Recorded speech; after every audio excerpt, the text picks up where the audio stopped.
In this video, I'm going to be showing you a very simple and easy to use trading strategy, and it's the exact trading strategy that I used to pass my FTMO $100,000 profit challenge. I passed both phase one and phase two, as you can see on the screen here, and I'm going to be showing you exactly how the strategy works and how I was able to use it to pass this FTMO challenge. So we're going to get right into it immediately. So if you're interested in the video, if you find this interesting, make sure to like and subscribe, and let's get started. So first of all, the strategy works for both London session and New York session. So in case you trade London and you trade New York and you're wondering which session should you trade, it works for both London session and it works for New York session. But most of the entries usually show doing London session. So how exactly does the strategy work? What does it look like? So the strategy, if you're new to the channel, there's a there's a box that's very, very important to the strategy, and that's called the Asian box, Asian session box. So we have three main sessions. We have Asian session, London session, and New York session. Now, Asian session comprises of both Tokyo session and Sydney session, just so that you know. So what we look for is we look for an Asian session box at the start of the day. All right. The Asian session box, basically what it does is it shows you the start and ending of the session of Asian session. So let's say Asian session starts here, and then it's going to end at the ending of the box here. So the box is going to stop printing. So what we're looking for with the box is we're looking for consolidation. We're looking for market to go sideways because during Asian session on most pairs, especially the USD majors, price usually consolidates during Asian session. So this is what we're looking for. We're looking for that sideways consolidation, that sideways movement. When we get the sideways movement coming into London session, what we're going to be looking for, we're looking for price to either break out of this Asian box, right? Break out of this Asian box either to the downside or to the upside. Sometimes it might not break out. Sometimes it might just come and tap the bottom of the Asian range here. So we're going to tap the bottom there or tap the top here. So we need that tap or that breakout. So either it breaks out of the Asian box or it taps the bottom of the Asian box like this. And then what we're going to be looking for now is we're going to divide this Asian box into two halves. So if we use a Fibonacci to divide it, we're going to be looking for the 50% of the Asian range, right? So this is the Asian range. We're going to be looking for 50%. We can see this is the 50% of the Asian range here. Then we're going to draw a line at that point, right? So this is our area of interest. This is our point of interest, POI. This is where we're looking for price to come and reject off of. So let's say price taps the bottom of the Asian range or breaks out of the Asian range like this, and price comes back to retest this Asian range, the middle of the Asian range specifically, and they reject off of that level. Now this is going to be acting as a resistance or support or resistance, basically, whatever you want to call it, but a rejection zone, our POI.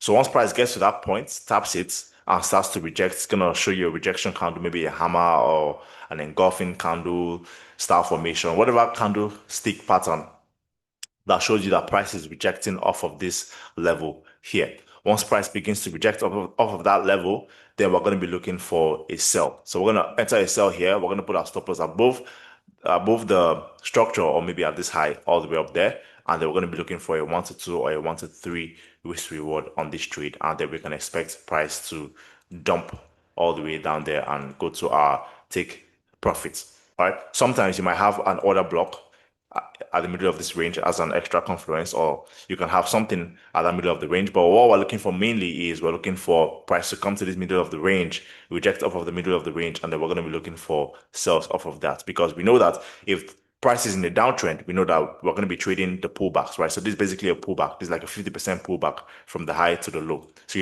usually, market structure, you have a high, you have a low, you have a higher high, right? So if you're expecting a pullback, usually you're gonna project probably price to come to the 50% of this range here. So if price comes back down like this, then we're gonna be looking for buys somewhere at this level here, right? So just imagine this is your Asian range. This is your Asian range. So this is just basic market structure, right? Price comes back down there and then rejects off of it. And that's what we're looking for here. Also, same thing for the buys in this scenario.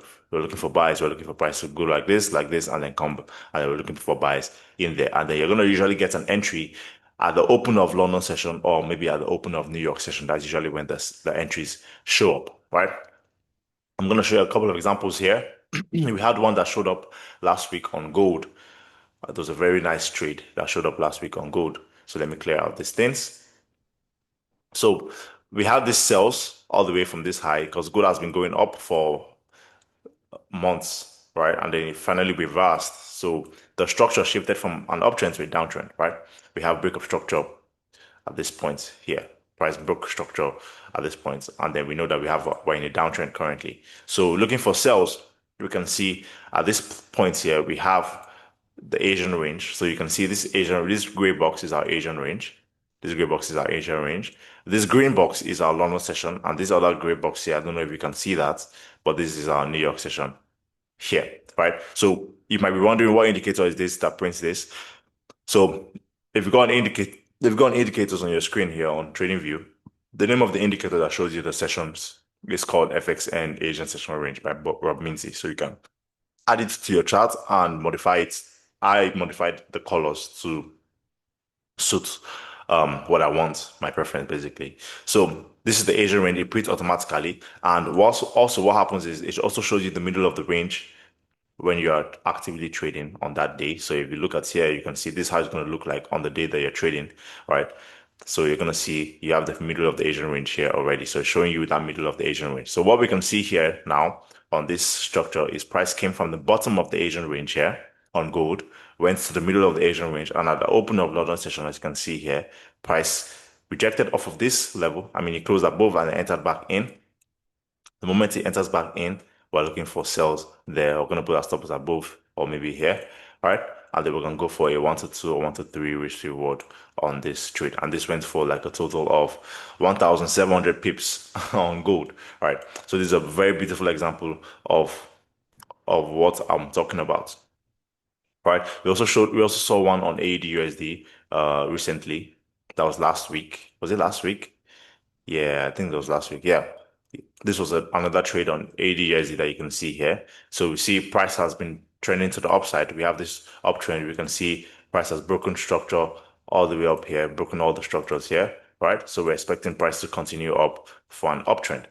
So what do we have here? Well, we're looking for buys. So what happened in this example, price broke out of the Asian range. As you can see, this is the Asian range here. Price broke out of it and then came to the middle of the Asian range. Let's draw our Fibonacci, right? You can see this is the middle of the Asian range, 50% of the Asian range.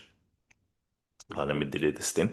Price came to the middle of the Asian range, rejected off of it, gave us this engulfing candle here. We enter here on our entry, put our stop loss below the structure, and we go for a 1 to 3. This ended up going for more. This went for, if you held it for 2 days, or 3 days rather, went for like a 1 to 7. But I usually go for a 1 to 3. That's what I stick to. All right, so you can see a 1 to 3 reward there, and it was a nice trade. So this is the strategy that I use to pass my FTMO challenge. Alongside other strategies also, I have like 3 main setups that I trade and that I teach to trade. So if you want to learn exactly how I trade, I have a course that you can learn from, link in the description. Also, if you want to learn from me and get more updates from me, you can join my free trading community. The link is going to be in the description below. And we also have a Signal group if you want to take these trades and make money as you're trading or as you're learning how to trade. The link to the Signal group is also going to be in the description below. And make sure to like and subscribe if you like this video. If you have any questions, let me know in the comments or you can ask me personally on the communities. For our life for more. Peace.